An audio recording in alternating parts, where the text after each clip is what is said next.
Hi, I'm Jason Sullivan of Rathbone Group, and on this episode of On Subrogation, we're going to talk about the burden of proof and what you must do at trial to win your subrogation case. The burden of proof is the amount of evidence that must be put forth to convince the judge or the jury that your case has merits and the facts are as you say they are. In civil cases, which subrogation claims are, the burden of proof is often defined as a preponderance of evidence or more likely than not. This means that you must show that it's more likely that the facts are as you say they are, or that the elements of your claim exist. If you compare that to a criminal case, the preponderance of evidence standard is not used. Rather, in criminal cases, they look at more than a reasonable doubt. So in a criminal case, you have to prove 90, 95%, or even 99% likelihood that the facts are as you say they are. In civil cases, it is much easier to meet that preponderance of evidence threshold. What does this mean when you're presenting your case?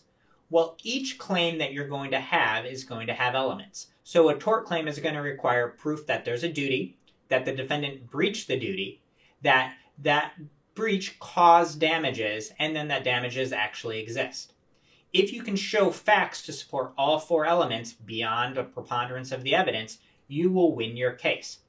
If you do that, then the defendant has the opportunity to present rebuttal evidence or try and negate the preponderance of evidence that you proved.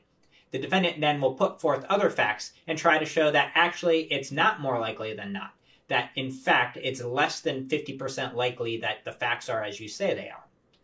If the defendant does that, then the plaintiff will not win their case. Let's take a standard automobile collision where it's a red light, green light dispute. The plaintiff is going to have to prove in their case that, 1, there's an intersection, 2, that intersection is governed by a traffic control device, that at the time of the collision, that traffic control device showed red for the defendant, that the defendant breached their duty by going against that red traffic control device, that by breaching that duty, they caused a collision with plaintiff's insured, and that plaintiff's insured's vehicle was damaged, or that the driver or occupants of the vehicle suffered bodily injury. If the plaintiff can show each of those elements beyond preponderance of the evidence, or that it's more likely than not that all of those facts exist, then the plaintiff has met their burden of proof. The defendant can then come in and try and present their negating evidence. They will try and show that maybe there's no traffic control device at that intersection, or try and prove that the light was green for the defendant, not red. If the defendant can convince the court that it's more likely than not that the light was green for the defendant, then the defendant is going to be able to win their case and plaintiff will lose. Another thing that will tie into this is affirmative defenses. And affirmative defenses are generally those things that must be pled that are outside the elements of the plaintiff's case, but if true, will mean the defendant will win their case. So what does that mean? Take statute of limitations or accord and satisfaction. Those are two very common affirmative defenses. In a statute of limitations defense, the plaintiff will put forth all of that same evidence. There was an intersection, the defendant ran a red light, and that caused damages to the plaintiff. Defendant will say, maybe those things are all true. I'm not willing to admit it, but even if they are, the statute of limitations for that claim expired before you filed the lawsuit, and therefore, plaintiff can't win.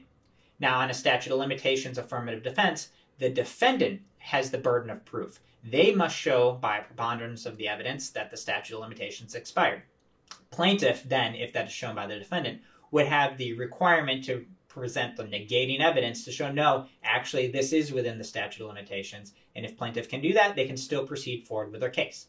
Another common affirmative defense is accord and satisfaction, and On Subrogation has an entire video dedicated to that concept. So if you have questions about what accord and satisfaction is, the elements of the claim, and how it applies, look for that other video. In this case, if the defendant puts forward evidence that they've already paid the claim, that would meet their burden of proof by the preponderance of the evidence. Plaintiff then would have to say, actually, no, the elements of accord and satisfaction are not met. So those are how the two things combine with, 1, the burden of proof. Generally, it's always on the plaintiff to put forth enough facts and evidence to get past that hurdle.